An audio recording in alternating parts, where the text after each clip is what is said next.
ꯅꯨꯡꯁꯤꯕꯤꯗꯨꯅ Manipuri entertainment ꯆꯦꯅꯦꯜꯕꯨ subscribe ꯑꯃꯁꯨꯡ like ꯇꯧꯕꯤꯔꯝꯃꯨ꯫ Channel ꯑꯁꯤꯒꯤ ꯃꯥꯏꯀꯩꯗꯒꯤ ꯃꯌꯥꯝꯕꯨ ꯇꯔꯥꯝꯅ ꯑꯣꯛꯆꯔꯤ꯫ ꯉꯁꯤꯁꯨ ꯔꯤꯌꯦꯜ ꯍꯣꯔꯔ ꯁ꯭ꯇꯣꯔꯤ ꯑꯃ ꯃꯌꯥꯝꯒꯤꯗꯃꯛꯇ ꯄꯨꯗꯨꯅ ꯂꯥꯛꯆꯔꯤ꯫ ꯋꯥꯔꯤ ꯑꯁꯤꯕꯨ ꯂꯥꯟꯊꯣꯛꯆꯈꯤꯕ ꯃꯇꯝꯗ ꯁꯣꯏꯈꯤ ꯂꯥꯟꯈꯤꯕ ꯌꯥꯎꯔꯕꯁꯨ ꯃꯌꯥꯝꯗ ꯉꯥꯛꯄꯤꯅꯕ ꯍꯥꯏꯖꯔꯤ꯫ ꯐꯔꯦ ꯑꯗꯨꯗꯤ ꯃꯌꯥꯝ ꯋꯥꯔꯤ ꯑꯁꯤ ꯍꯧꯅꯕ ꯇꯧꯖꯔꯒꯦ꯫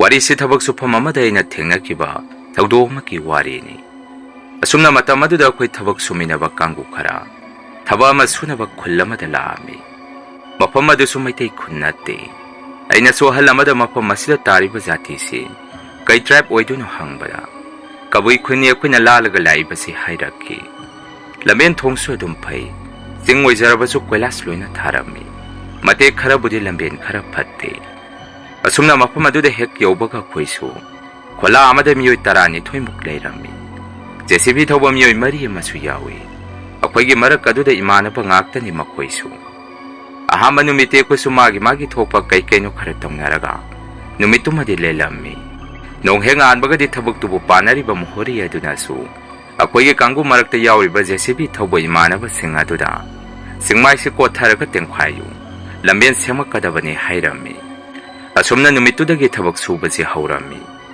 ꯑꯗꯨꯕꯨ ꯅꯣꯡ ꯍꯦꯛ ꯉꯥꯟꯕꯒꯗꯤ ꯑꯀꯟꯕ ꯅꯣꯡꯍꯧ ꯑꯃ ꯆꯨꯊꯔꯛꯑꯝꯃꯤ ꯑꯩꯈꯣꯏꯅ ꯂꯩꯔꯤꯕ ꯃꯐꯝ ꯖꯒꯥ ꯑꯗꯨꯗ꯫ ꯃꯗꯨꯅ ꯑꯩꯈꯣꯏꯁꯨ ꯊꯕꯛ ꯁꯨꯕꯗꯨ ꯌꯥꯔꯝꯗꯦ꯫ ꯆꯤꯡꯒ ꯑꯣꯏꯕꯒ ꯂꯩꯕꯥꯛ ꯇꯦꯡꯈꯥꯏꯕ ꯈꯣꯠꯊꯕ ꯑꯃꯠꯇ ꯌꯥꯔꯝꯗꯦ꯫ ꯃꯗꯨꯅ ꯊꯕꯛꯁꯨ ꯂꯦꯞꯄꯝꯃꯤ꯫ ꯅꯨꯃꯤꯠꯇꯨꯒꯤ ꯑꯍꯤꯡ ꯑꯗꯨꯗꯁꯨ ꯑꯩꯈꯣꯏꯁꯤ ꯈꯣꯜꯂꯥ ꯃꯅꯨꯡꯗ ꯆꯥꯛ ꯊꯣꯡꯀꯠꯂꯒ ꯆꯥꯅꯕ ꯇꯧꯔꯝꯃꯤ꯫ ꯆꯦꯔꯦꯛ ꯑꯗꯨꯗ ꯏꯃꯥꯟꯅꯕ ꯑꯃꯅ ꯑꯩꯈꯣꯏ ꯃꯌꯥꯝꯗ ꯁꯨꯝꯅ ꯍꯥꯏꯔꯛꯈꯤ, ꯅꯣꯡꯒ ꯈꯥꯛꯄꯒꯤ ꯃꯉꯥꯜ ꯑꯁꯤꯗ ꯆꯤꯡꯒꯤ ꯑꯃꯝꯕ ꯖꯒꯥꯁꯤ ꯄꯨꯡꯉꯥꯟ ꯍꯦꯛ ꯉꯥꯜꯂꯤ꯫ ꯌꯦꯡꯕꯗ ꯌꯥꯝꯅ ꯐꯖꯩ, ꯅꯈꯣꯏꯁꯨ ꯌꯦꯡꯉꯨ ꯂꯥꯛꯑꯣ ꯍꯥꯏꯔꯝꯃꯤ꯫ ꯃꯗꯨꯗ ꯑꯩꯈꯣꯏꯁꯨ ꯑꯃꯃꯝ ꯊꯣꯛꯑꯒ ꯌꯦꯡꯉꯝꯃꯤ꯫ ꯅꯣꯡ ꯈꯥꯛꯂꯛꯄꯒꯤ ꯃꯉꯥꯜ ꯑꯗꯨꯅ ꯆꯤꯡꯃꯥꯏꯗꯨꯗ ꯑꯃꯨꯛ ꯌꯩꯔꯛꯄꯗ ꯌꯦꯡꯕꯗ ꯄꯨꯛꯅꯤꯡ ꯍꯨꯅ ꯐꯖꯔꯝꯃꯤ꯫ ꯀꯣꯟꯅꯗꯤ ꯑꯩꯈꯣꯏꯁꯨ ꯆꯥꯛ ꯆꯥꯅꯕ ꯇꯧꯔꯁꯤ ꯍꯥꯏꯗꯅ ꯄꯨꯈꯝ ꯑꯄꯥꯛꯄ ꯑꯃꯗ ꯃꯤ 2-3 ꯄꯨꯟꯁꯜꯂꯒ ꯃꯇꯝꯗꯨꯒꯤ ꯋꯦꯗꯔꯗꯨꯒ ꯍꯋꯥꯏ ꯊꯣꯡꯕꯗꯨ ꯃꯍꯤ ꯂꯥꯡꯇꯛ ꯇꯧꯔꯒ ꯑꯩꯈꯣꯏꯁꯤ ꯍꯥꯎꯅ ꯆꯥꯃꯤꯟꯅꯔꯝꯃꯤ꯫ ꯃꯇꯝ ꯑꯗꯨꯗ ꯑꯉꯛꯄꯅꯤ꯫ ꯆꯥꯛ ꯆꯥꯔꯤꯉꯩ ꯆꯔꯛ ꯑꯗꯨꯗ ꯃꯄꯥꯟꯗ ꯅꯨꯄꯤ ꯑꯃꯒꯤ ꯈꯣꯟꯖꯦꯜꯗ ꯋꯥ ꯉꯥꯡꯕꯒꯤ ꯃꯈꯣꯜ ꯑꯃ ꯑꯩꯈꯣꯏ 4-5ꯅ ꯇꯥꯔꯝꯃꯤ꯫ ꯈꯔ ꯑꯃꯗꯤ ꯃꯈꯣꯟꯗꯣ ꯇꯥꯔꯝꯗꯦ꯫ ꯃꯌꯥꯝ ꯑꯗꯨꯗ ꯑꯩꯅꯁꯨ ꯑꯁꯨꯝꯅ ꯍꯥꯏꯔꯝꯃꯤ, ꯍꯧꯖꯤꯛꯀꯤ ꯋꯥ ꯉꯥꯡꯕ ꯃꯈꯣꯜ ꯑꯃ ꯇꯥꯈꯤꯕꯗꯨꯕꯨ ꯅꯨꯄꯤꯒꯤ ꯃꯈꯣꯟ ꯃꯥꯟꯗ꯭ꯔꯣ? ꯅꯣꯡꯒ ꯇꯥꯕꯁꯤꯗ ꯃꯌꯦꯛꯁꯨ ꯀꯌꯥ ꯁꯦꯡꯅ ꯇꯥꯗꯦ꯫ ꯏꯅꯥꯎꯇꯣꯟ ꯅꯪꯗꯤ ꯃꯇꯥꯏꯗꯁꯨ ꯐꯝꯃꯤ, ꯅꯀꯣꯛꯇꯣ ꯍꯥꯏꯐꯦꯠ ꯂꯩꯊꯣꯛꯑꯒ ꯃꯄꯥꯟꯗ ꯀꯅꯥ ꯂꯩꯒꯦ ꯌꯦꯡꯉꯨ ꯍꯥꯏꯔꯝꯃꯤ꯫ ꯏꯅꯥꯎꯇꯣꯟ ꯍꯥꯏꯔꯤꯕ ꯏꯃꯥꯟꯅꯕ ꯑꯁꯤꯅꯁꯨ ꯀꯅꯥꯕꯨ ꯑꯣꯏꯕꯖꯥꯠꯅꯣ ꯅꯣꯡ ꯃꯔꯛꯁꯤꯗ ꯌꯦꯡꯒꯦꯁꯦ ꯍꯥꯏꯗꯅ ꯏꯃꯥꯟꯅꯕ ꯑꯗꯨꯅ ꯃꯄꯥꯟꯗ ꯌꯦꯡꯊꯣꯛꯄ ꯃꯇꯝꯗ ꯑꯩꯈꯣꯏꯒꯤ ꯈꯣꯜꯂꯥ ꯂꯩꯔꯤꯕ ꯑꯗꯨꯗꯒꯤ ꯈꯔ ꯂꯥꯞꯇꯛꯅ ꯎꯈꯣꯡ ꯑꯃꯒꯤ ꯃꯌꯥꯗ ꯅꯨꯄꯤ ꯑꯃ ꯂꯦꯞꯄꯒ ꯂꯩꯕ ꯎꯏ ꯍꯥꯏꯔꯛꯈꯤ꯫ ꯑꯩꯈꯣꯏꯁꯨ ꯑꯍꯥꯟꯕꯗꯗꯤ ꯃꯥꯒꯤ ꯋꯥꯐꯝ ꯑꯗꯨ ꯀꯌꯥ ꯊꯥꯖꯔꯝꯗꯦ꯫ ꯐꯥꯒꯤ ꯇꯧꯔꯤꯕꯣꯏ ꯅꯤꯡꯉꯝꯃꯤ꯫ ꯃꯌꯥꯝꯗꯨꯅꯁꯨ ꯑꯁꯨꯝꯅ ꯐꯥꯒꯤ ꯇꯧꯁꯤꯟꯕꯤꯔꯝꯃꯤ꯫ ꯏꯅꯥꯎꯇꯣꯟ ꯅꯪꯅ ꯎꯔꯤꯕ ꯅꯨꯄꯤ ꯑꯗꯨꯅ ꯅꯪꯉꯣꯟꯗ ꯂꯥꯛꯑꯣ ꯍꯥꯏꯔꯛꯇ꯭ꯔꯣ ꯍꯥꯏꯗꯅ ꯃꯌꯥꯝꯁꯦ ꯆꯥꯛ ꯆꯥꯅ ꯋꯥ ꯅꯣꯛꯑꯝꯃꯤ꯫ ꯀꯣꯟꯅꯗꯤ ꯏꯅꯥꯎꯇꯣꯟꯅ ꯏꯃꯥꯟꯅꯕ ꯑꯃ ꯃꯈꯨꯠ ꯄꯥꯏꯗꯨꯅ ꯃꯥꯒꯤ ꯃꯅꯥꯛꯇ ꯆꯤꯡꯁꯤꯟꯈꯤ꯫ ꯑꯗꯨꯒ ꯌꯦꯡꯉꯨꯇꯨ ꯑꯥꯗꯩꯁꯤ ꯎꯕ꯭ꯔꯥ ꯍꯪꯉꯝꯃꯤ꯫ ꯃꯇꯝ ꯑꯗꯨꯗ ꯏꯃꯥꯟꯅꯕ ꯑꯗꯨꯅꯁꯨ ꯏꯅꯥꯎꯇꯣꯟꯗ ꯎꯗꯦ, ꯑꯁꯤꯗꯤ ꯄꯨꯝꯃꯝ ꯃꯝꯃꯤꯁꯤꯗꯤ, ꯑꯃꯝꯕ ꯃꯔꯛ ꯑꯁꯤꯗ ꯅꯪꯗꯤ ꯀꯃꯥꯏꯅ ꯎꯔꯤꯕ ꯍꯪꯉꯝꯃꯤ꯫ ꯏꯅꯥꯎꯇꯣꯟꯅ ꯑꯃꯨꯛ ꯉꯥꯏꯍꯥꯛꯇꯪ ꯃꯨꯟꯅ ꯌꯦꯡꯉꯨ, ꯍꯟꯗꯛ ꯅꯣꯡ ꯈꯥꯛꯂꯛꯄꯗ ꯃꯐꯝ ꯑꯁꯤ ꯄꯨꯡꯉꯥꯟ ꯉꯥꯟꯊꯣꯔꯛꯀꯅꯤ, ꯑꯗꯨꯗ ꯎꯕ꯭ꯔꯥ ꯌꯦꯡꯉꯨ ꯍꯥꯏꯔꯝꯃꯤ꯫ ꯑꯗꯨꯕꯨ ꯅꯣꯡ ꯈꯥꯛꯂꯛꯄ ꯃꯇꯝ ꯑꯗꯨꯗꯁꯨ ꯏꯃꯥꯟꯅꯕ ꯑꯗꯨꯗꯤ ꯀꯔꯤꯃꯠꯇ ꯎꯗꯦ꯫ ꯏꯅꯥꯎꯇꯣꯟꯗ ꯁꯨꯝꯅ ꯍꯥꯏꯔꯝꯃꯤ, ꯏꯅꯥꯎꯇꯣꯟ ꯆꯥꯛ ꯇꯣꯛꯑꯒ ꯏꯕꯥꯅꯤ ꯈꯥꯏꯅꯁꯤ ꯇꯨꯝꯅꯕ, ꯍꯧꯖꯤꯛꯇꯤ ꯆꯥꯛ ꯄꯨꯛ ꯊꯟꯗ꯭ꯔꯤ, ꯑꯩ ꯆꯥꯛ ꯆꯥꯔꯨꯈꯤꯒꯦ ꯍꯥꯏꯗꯅ ꯏꯃꯥꯟꯅꯕ ꯑꯗꯨꯁꯨ ꯃꯅꯨꯡꯗ ꯆꯪꯉꯛꯈꯤ꯫ ꯇꯧꯕꯇꯕꯨ ꯏꯅꯥꯎꯇꯣꯟ ꯍꯥꯏꯔꯤꯕ ꯏꯃꯥꯟꯅꯕ ꯑꯗꯨꯗꯤ ꯑꯩꯈꯣꯏ ꯃꯌꯥꯝꯗ ꯅꯨꯄꯤꯗ ꯎꯔꯕꯒꯤ ꯃꯑꯣꯡꯗ ꯑꯩꯈꯣꯏꯗ ꯋꯥꯔꯤ ꯇꯝꯃꯝꯃꯤ꯫ ꯀꯩꯅꯣ ꯉꯁꯤꯒꯤ ꯅꯨꯃꯤꯠꯁꯤꯕꯨ ꯍꯦꯛꯇ ꯑꯣꯏꯔꯕꯖꯥꯠꯔ ꯅꯨꯄꯤꯗ ꯎꯔꯤꯕꯗꯨꯕꯨ? ꯅꯣꯏꯅꯗꯤ ꯐꯥꯒꯤꯅꯤ ꯈꯜꯂꯤꯕ ꯑꯁꯦꯡꯕꯅꯤ, ꯑꯩꯅ ꯍꯥꯏꯔꯤꯁꯤ ꯌꯦꯡꯉꯨ ꯅꯣꯏꯁꯨ ꯃꯨꯟꯅ ꯍꯣꯔꯦꯟ ꯆꯥꯛ ꯇꯣꯛꯑꯒ ꯃꯐꯝ ꯑꯁꯥꯏꯗ ꯍꯥꯏꯔꯛꯈꯤ꯫ ꯉꯥꯏꯍꯥꯛꯀꯤ ꯃꯇꯨꯡꯗꯗꯤ ꯑꯩꯈꯣꯏꯁꯨ ꯆꯥꯛ ꯇꯣꯛꯑꯒ ꯐꯣꯟ ꯑꯃꯃꯝꯒ ꯑꯩꯈꯣꯏꯒꯤ ꯇꯨꯝꯐꯝꯗ ꯍꯤꯞꯅꯔꯝꯃꯤ꯫ ꯅꯨꯃꯤꯠꯇꯣꯏꯗꯣ ꯆꯥꯛ ꯇꯣꯛꯄꯒꯤ ꯆꯨꯔꯨꯞ ꯃꯆꯩ ꯑꯃꯒ ꯉꯥꯏꯍꯥꯛ ꯈꯣꯜꯂꯥꯗꯨꯒꯤ ꯃꯆꯤꯟꯗ ꯐꯝꯃꯒ ꯃꯄꯥꯟꯗ ꯌꯦꯡꯉꯝꯃꯤ꯫ ꯃꯇꯝ ꯑꯗꯨꯗ ꯑꯩꯈꯣꯏ ꯈꯣꯜꯂꯥꯒꯤ ꯅꯥꯀꯟꯗ ꯈꯥꯝꯃꯤꯕ JCB ꯃꯔꯛ ꯑꯗꯨꯗ ꯃꯤ ꯑꯃ ꯂꯩꯕꯗꯧꯅ ꯑꯩꯅ ꯎꯔꯝꯃꯤ꯫ ꯉꯥꯏꯍꯥꯛꯇꯪꯗꯨꯗ ꯑꯩꯁꯨ ꯃꯨꯟꯅ ꯃꯐꯝ ꯑꯗꯨꯝꯗ ꯌꯦꯡꯁꯤꯜꯂꯝꯃꯤ꯫ ꯀꯅꯥꯅꯣ ꯑꯥꯗ JCB ꯃꯈꯣꯡꯁꯤꯗ ꯃꯤ ꯑꯃ ꯂꯨꯝꯃꯒ ꯂꯩꯔꯤꯁꯤꯕꯣ? ꯑꯁꯥꯏꯗ ꯇꯥꯕ ꯈꯨꯟꯒꯤ ꯃꯤ ꯑꯣꯏꯔꯤꯕꯖꯥꯔ ꯅꯠꯇ꯭ꯔꯒ ꯑꯩꯈꯣꯏ ꯀꯥꯡꯕꯨ ꯑꯣꯏꯔꯤꯕꯖꯥꯔ ꯈꯜꯂꯝꯃꯤ꯫ ꯃꯅꯨꯡꯗ ꯂꯩꯔꯤꯕ ꯀꯥꯡꯕꯨꯁꯤꯡ ꯑꯗꯨꯗꯁꯨ ꯑꯩꯅ ꯑꯁꯨꯝꯅ ꯍꯥꯏꯔꯝꯃꯤ, ꯀꯅꯥ ꯃꯄꯥꯟꯗ ꯊꯣꯛꯄ ꯌꯧꯅꯈꯤꯒꯦ? ꯒꯥꯔꯤ ꯃꯔꯨꯝꯗ ꯃꯤ ꯑꯃ ꯂꯦꯞꯄꯒ ꯂꯩꯕ ꯎꯏ ꯍꯥꯏꯔꯝꯃꯤ꯫ Imanabasing adunasu amuk kanabu thokigene mapanda. Manungda midi suna loina uida. Nang sumuk mapanda kari urure hairaki. Aina muk phagi natene. Nakoigi laitin ki wadu natte. Aina hairi sidi huran bagum boira magadi. Akoy dasatani. Noimi ama ni thoro asai puksanga ki yengusi. Nonga tabasida isu itomda sanguba nungaite hairami. Aina dumna hairubadagi imanabasing adu amata khumnarakide. Ahan khara yauriba singaduna su kari suweramoy. Nangi wakana oirangbani hairaki. Makoigi matau singadu da isu isada saungingba mapoami. Aduga ina sumna su hairami. O soidredana hayengdi posei kharadi manganido. Aidi na koida haide haija hobani ko hairami. O nadi akoy mayamarak adudagi ahalamana ingonda. Kabiras, lao aiga yengusi. Nangi phone yaubra natraga. Ay manungdagi to slide ama pairu ura hairaki. Aina muk taboy na phone budi yawi. Ado manungdagi to slide ama di pairo. Lao haibet yengusi nga sige numisi mapam jaga si. Karino may tawi. Akoy akoy basta mi malaybagum su tawi hairami. Asumna haladuga iga leba ko na bagari sing jesibi manakadayda. Tamna sangsalami. Tawado mapamaday di miyoy kanasu layrong kidi. Ate to papusay singsu mapamsa sana laybra hayda ni yangami. Matamadu da so akoy na tabak subada sizinaba pusay singadudi. Mapamsa na loy na layrami. Ahaladu na sweng wanda kabiraz. Mapamasda di kanasu layba udi. Pusay susu na layba ui. Lao sanga si nonga suba sida nagi wakan na wairang ni hairaki. Ay na mukhang dini. Ay wakan na nga sagway mapamasay dani. Ay na miyima layba dong na ukibado hairami. Ahaladu na mukpare sa sanga si hairaki. At sumna jagado dagi kulaman ng tam na sanga kina hektaurapada. Ahaladu na yung wanda sumna hairaki. Yengun ni kabiraz. Adagi kung sige makada lepi bisi mi natro hangaki. Ay na mukharay no ay di udi. Karamba uno hairami. Ahaladu na sumay kay dumakutindo na yung wanda taami. Kung na din nung kakpagi masik mangalado na. Jingtag adomda umagi marumda nupiyama. Lepaga laybado ay suuraki. Maduhek urubaday di sada sway lauba mapoki. Wakanda sumasibo mira laira. Apabadi oiroy kalami. Ahaladu na sway ngonda kulaman ng datuna sangasi. Mapamduda mi layba hongnadi. Jagasi kanomani haidana. Ibani si hatu-hatu kulaman ng dasangami. Makwayatay singda so ako'y nawari tamami. Matamadu da ako'y mayamaraktagi iyan hana. Nupiyado uy hayrakiba imana ba na so. Tumlambadagi puklaw nga hawgalaga sumna hayraki. Tuway na haydra. Ay na nga say nupi ma uy haydana. Hazaduri jagasi kanomadi layre kangi. Yumda halaw na paratra kangde hayraki. Karamana mo sumna hayraki. Kariswayra moy he. Singyatam ya haysida laitin kasukan bani. Makoy saygi ngak senba lai oiram gani. Numit humni mo ko'y nasida layrakpada. Hawzi po ako'y kariso tawti. Nga sikang nung tinumang basida nung karakhakselle. Ado na sumtora po ay dini. Noida jaga sida kaiba tabak tawruno. Mapanong ban thokpado kara mapamsaba yengaga taw. Mapamasi layam tilam karakkalle hayragadi. Naan kay saksari sisu saksaramday. Laigi kanamata thadok nati. Hayangday di saksa ko mamata wayrasu. Mapamasida ako'y nasadangay tadook si hainarami. Asumna numitumade suki na kinadum tumtarami. Nung hengaan baga di nung sasu sadoraki. Tabag tuso nung sahik sabaga susuba hawa suyate. Nung ninigi matamlaw rami. Maduna trabade ako na tsingtem kairi ba dun yung kairak turibani. Asumna nung hangkibadagi di ako'y su.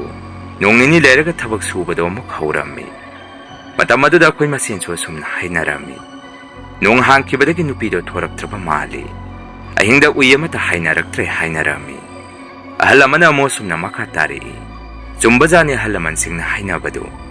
Nung tinumang ba si laitin matipungi haibasi. Nahangi numit ado daw bumagi matam oy bagi thorak po oy rini. Siday di karisu tawraroy da hairaki. At sumna matam kara di amuk mapamdaga ado da tabagdo. Ako'y sipun na nungay na suminarami. Tawbada bo wakanda di numidang hekoy sa lakpaga. Nupido amuk hekta lepaga lerong kada boy da ningami. Adubo nung nini leraga di nung amuk jo taraki.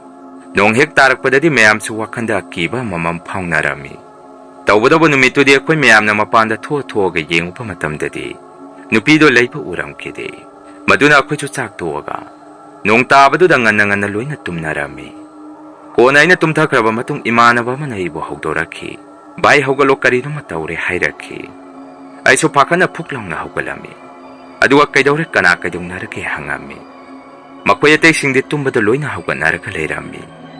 Ay ngonda sumakoy na sumna hairaki. Nang makwala matabre yengo haidana. Ay so hamba dadi kariguma konjela matataramdi. Makoy mayam na di munna taw hairaki. Akon ba dadi chutada tasalupa matam dadi. Nupi man ami magkaupagi mawungda. Bigtang na hinga duda nupi ki konjela may nataraki. Madudagi ay sumakoy atay singa duda sumna hairami. O ay sutari makolasi. Kaino sibuk kanakauri bazano. Mapumasay da laikida ba taway uwi bazara. Natraga hingda laiktin na kogdem do na koy bukaw tuy bazara hairami. Ngayak de koy mayam si tumin makola do tarami. Ko na dilam na taramba makola do sumtam na tamna. Naksalak po kum tauraki. Akoy gari kamaga tamiba jaga atay degi woyna. Konjela do loksan pamsuk kaya kangdi. Akoy gi mingsing kaurupagi mawongda. Mapamatay degi kauraki. Matawodo da akoy masien suloy na kinarami. Walang so matangang nadi. Akoy mayam dogi marak degi imana ba ama nina su. Tuminal lumdo na mapanda yang thuba matamda su. Masakti mata uram de konjen kag jaga atay degi tarami. Numito da akoy masien su adum kangami. Mapam jaga sayda karino madi layre haibasi. Asumna hingdo maso akoy masien si amata tumnaramde. Nung alamdagi mikubado da nupigi konjelado. Tapna lapthoki. Ko na di laptang ng hektar makalepki. Ngayaki matung dadi nung alakpadagi mayam supuna kolado gi mapanda thok narami. Mapamdogi akoy bada sukpiyang kuyang narami. Asumna numit ato dagi nung bo hektar ba. Amadi nung taramdagi nung tinong mangbagum hektar ba. Nupi edo adum thoraki. Matamado po akoy gi kanggu suwa-suwapan anayekti. Miyoy amata yang naram kidri. Ko na makatarak padadi tabag tubo panari ba mahajolado su. Akoy thaba si yangsan bala ami. Madi mapam masita lepanati. Marag talaka yangsan lambani. Akoy na sunupi aduna. Lepamba ukong mapada gising maido. Tengkway ba kiba dagi jagado yawramdi. Matamado da tabag tubo panari ba miyoy aduna. Akoy mayam da sumna hairaki. Karigino na akoy na asagi mapam jaga si tengkway da natamisi. Masiso tengkway hairaki. Matamado da akoy mayam so sumna hairami. Jaga asay si di layram tilam kharakan ba mapa maali. Yengu tamo ahing da mapa si da uzaw mahauri basi. Masigi makong da nupi mahekek toi. Nung ka na suba numit amadi nung taramdagi. Nung tinumang ba matamasida. Aduna akoy sumapa masit yung kway ba kire hayrami.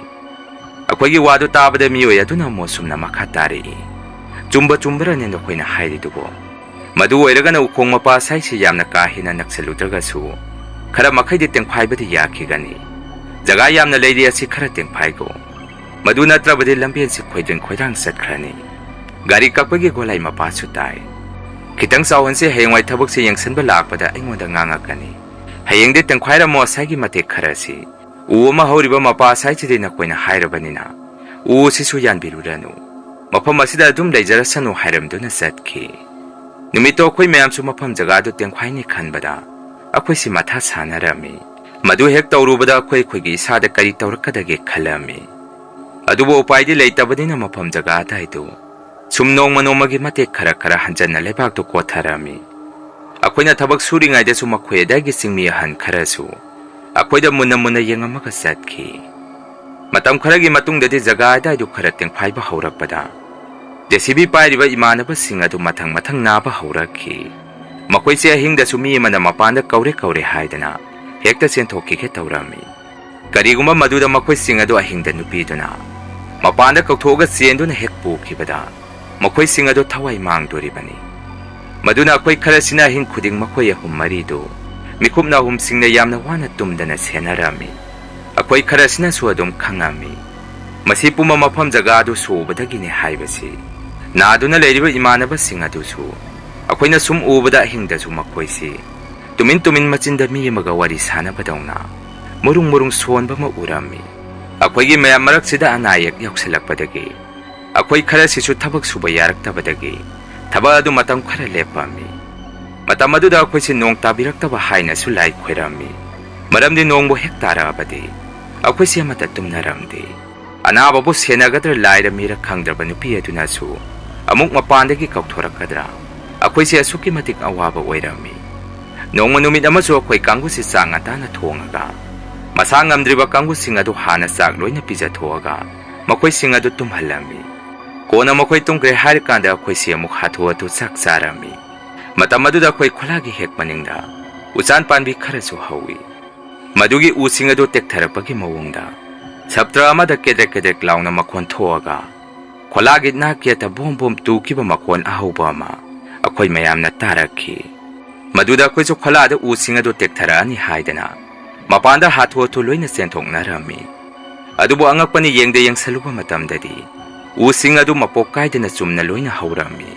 Kulado gi manungda na anaba singado tumhauriba ni.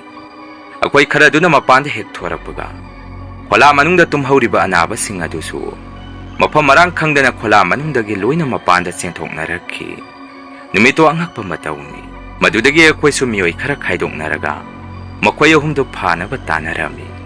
Ani amadi ako'y napahawki. Adubo imanaba amadi singlomda singkatkibadagi pabang amahawdi. Kona di ako'y mi kara sintok naraga imanaba do tiba singtakto da karami. Laibak pa ba hayraga di singtakto usok kaya hawdi. Yamna songba haybada wairamdi. Maduna adum ingan nga na unarami.